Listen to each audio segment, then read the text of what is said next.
Amazon பிரைம்ல Tamil டப்பிங்ல streaming ஆகியிருக்கிற படம் தான் உப்பு கப்பு ரம்பு. இது ஒரு தெலுங்கு மூவி. தமிழ் டப்பிங்ல அமேசான் பிரைம்ல அவைலபிளா இருக்கு. இந்த உப்பு கப்பு ரம்பு படத்தோட ரிவ்யூ இந்த வீடியோல பார்க்கலாம். இந்த படத்துல கீர்த்தி சுரேஷ் மற்றும் சுஹாஸ் தான் லீடா நடிச்சிருக்காங்க. இந்த உப்பு கப்பு ரம்பு படத்தோட கதை என்னன்னா, இந்த படத்துல ஒரு கிராமம் இருக்கு. அந்த கிராமத்துல இறந்து போறவங்க எல்லாருமே மயானத்துல தான் அடக்கம் பண்றாங்க.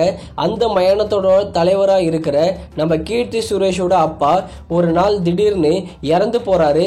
அதனாலேயே அந்த மயானத்துக்கு ஃபுல்லாவே தலைவரா நம்ம கீர்த்தி சுரேஷ் தான் ஆகுறாங்க. ஆனா கீர்த்தி சுரேஷ் கிட்ட என்ன பழக்கம் இருக்குன்னா, இவங்க ஒரு சிடுமூஞ்சி, எதுக்கெத்தாலும் அழுவாங்க. அந்த மாதிரி கேரக்டர் தான் நம்ம கீர்த்தி சுரேஷ். இந்த படத்தோட ஒரு கட்டத்துல அந்த மயானத்துல ஃபுல்லா ஆளுங்க சேர்ந்துறதுனால வெறும் 4 சாவுகளை மட்டும்தான் அடக்கம் பண்ண முடியும்னு சொல்லிடுறாங்க. இதுக்கப்புறம் நம்ம கீர்த்தி சுரேஷ்க்கு ஏற்படுற பிரச்சனைகள் தான் இந்த உப்பு கப்பு ரம்பு படமே. இந்த படத்துல கீர்த்தி சுரேஷ் ஒரு டிஃப்ரெண்டான ரோல்ல நடிச்சிருக்காங்க. கீர்த்தி சுரேஷோட பெர்ஃபார்மன்ஸ் நல்லாவே இருந்தது.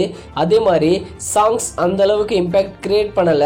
ஆனா இந்த படத்துல காமெடி சீன்ஸ்லாம் ஓரளவுக்கு ஒர்க் அவுட்டே ஆகியிருக்கு. தமிழ் டப்பிங் நீட்டா பண்ணியிருக்காங்க.